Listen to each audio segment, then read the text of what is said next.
உண்மைகளை உரக்க சொல்லும் ஐநியூஸ் 360 கோணத்திலும் உடனுக்குடன் செய்திகள்.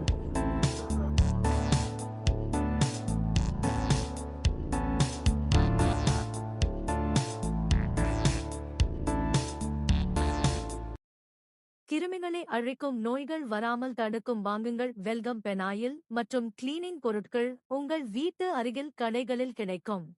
ஐநியூஸ் 360 இன்றைய வானில் அறிக்கை.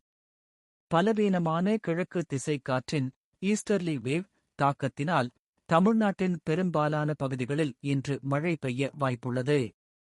மேற்கு திசை காற்றழுத்த தாழ்வு நிலையுடன் வெஸ்டர்லி ட்ராஃப் ஏற்படும் மாற்றங்களைப் பொறுத்து இன்று நள்ளிரவு முதல் டெல்டா மற்றும் சென்னைக்கு இடைப்பட்ட கடலோரப் பகுதிகளில் பல இடங்களில் மிதமான மழையும் ஓரிரு இடங்களில் பலத்த மழையும் பெய்யக்கூடும். சென்னை மற்றும் அதன் புறநகர் பகுதிகளில்